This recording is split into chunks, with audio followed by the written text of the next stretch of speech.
great 3D assets out of 2D images using machine learning, and they did some. They have some new announcements, I believe, maybe something to say how they're doing. Aryan is the CTO, who is going to join now, and same thing, 10 minutes. Pay attention. He's going to do a live demo. That's why he's got his computer, and yeah, and you can talk to him afterwards. There you go. Thanks. Hey. All right. Okay.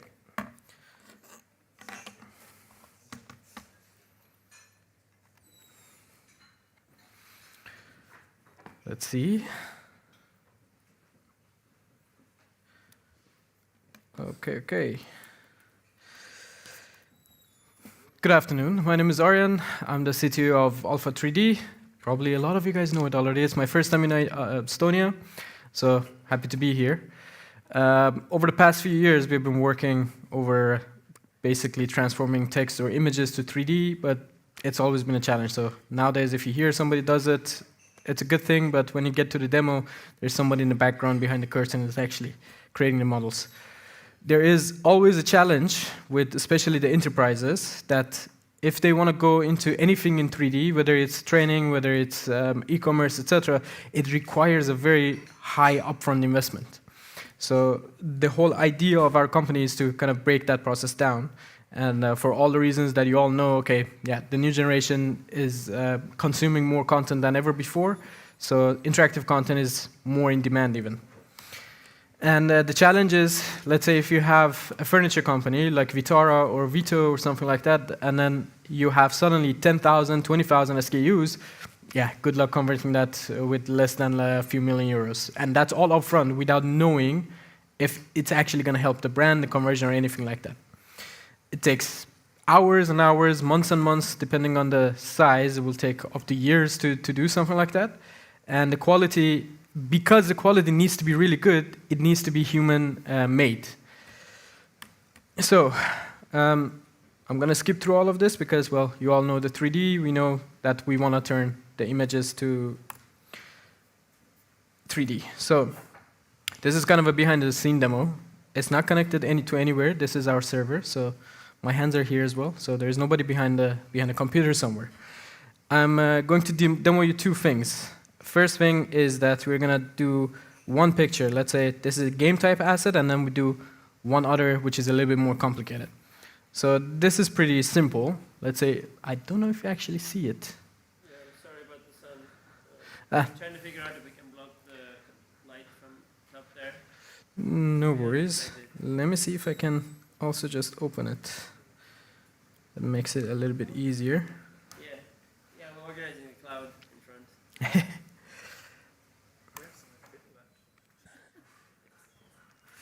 Okay, so this is the picture as the reference that I'm trying to make it to 3D. This is pretty simple, just a box, but if you have done photogrammetry, you're usually faced with two challenges. First of all, if you do it with photogrammetry, the file size is so big, and all of it is one material. So yeah, good luck also using the same model.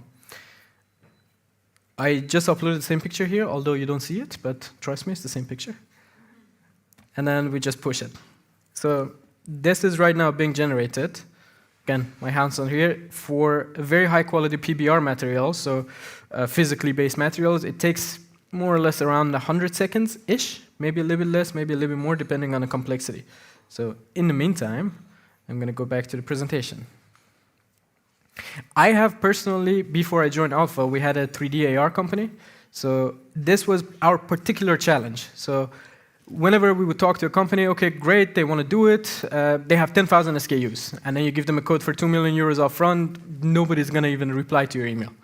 So this is the exact challenge that we have faced. And there was two parts to it. First was the generation, that, okay, right now you also have some companies, I believe in Turkey and a few in India, that they have this scanning pipelines. It makes it faster, but it doesn't make it cheaper. Or necessarily it doesn't solve the problem because you still need to have a lot of hours for the people to separate the materials and then be able to, let's say if you have a shoe consists of 2 different parts, or a furniture, and you want to have different cushions or different colors for the feet. Yeah, it's a bit challenging. Okay, still working. And what we have done, we are slightly better at hard materials, so anything that is still. So if you have sort of clothing, etc., we can't really yet kind of replicate the physics of it, but we can create a shape of it. So that wouldn't be an issue. And yeah, depending on what you need. So if you need it, for example, for a normal game, let's say a mobile game where your assets doesn't need to be really that fine-grained details, like you can have boxes or stuff like that, which is in the background, and you need assets for that, those are usually 100% automated. You don't need to do anything, it's already there. If you need something to be hyper-realistic, photorealistic, we save anywhere between 50 to 90% of the workload. And the pure reason for that is we generate the mesh is almost there, depending again on the fine-grained details, how much detail you need. And yeah, there we go. For example, for this one, do you guys see it actually? Yeah. Okay, cool. With this one, this is, again, generated in real time. As you can see, it's almost there. I personally cannot find any details that is not. And the good part of it is that if I download the mesh, you can see that it's only 5 megabytes. And then if I go ahead, upload it here, this is just a 3D viewer online. Mesh one, yeah. So this is real-time generated.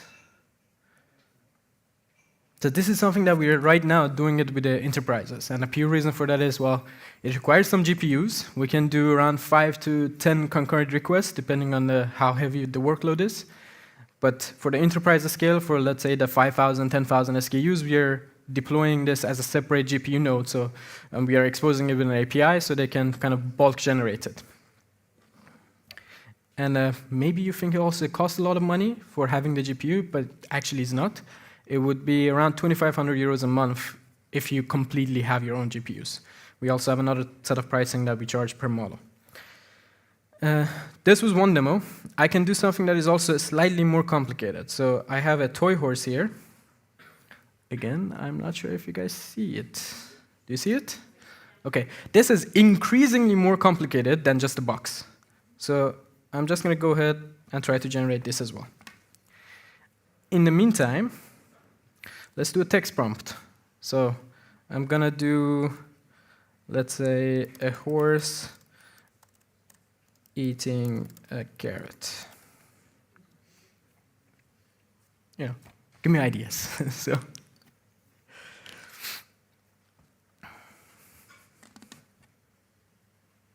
Kind of an awkward silence with live demos. So this is running locally on the local GPU, or? Well, no, I don't have a local GPU, but this is connected to a node on DigitalOcean. Yes, directly. If you see also the URL, it's not the most conventional URLs. This is directly connected here to the server that it's running. Yeah, so the GLB file that you get is with the separated materials, with it just got lighter, with a separated material, with separated textures, and as much as the machine can understand it. So if you have one color, for example, and just one box without anything, and it's just brown, yeah, okay, you get one material. But for example, like the box that we made, it had also the rope on the side and the chain. Those are different materials because it also, especially on the newer version, we have 2 separate modes. We do also generate the PBR material. So what do you call it? Yeah, I tried, guys. Sorry. But the point is, like, this is directly using a diffusion model, but with the new, let's say, the nano bananas or the images, etc., you can actually generate the proper picture that you like from a normal AI and then just feed that into our system, and then, well, you get a better result than a horse trying to eat a broken carrot. So, okay, this is also generated now. There we go. And again, if I download the mesh, by the way, you can also download it in different formats. I keep it, I go here.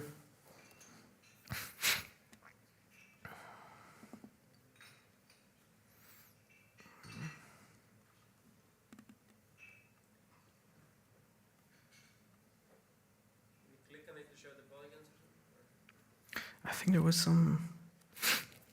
There is the random mode wireframe. I mean, this whole model is around 7 megabytes, and majority of it is textures. So if you optimize the textures a little bit further, usually what you get with the photogrammetry, it's above 25, 30 gigabytes for something like this, which is crazy, and you can never use that. Like, it's impossible to use that on a production level. Any questions? Please go ahead. Can you use more than one source picture?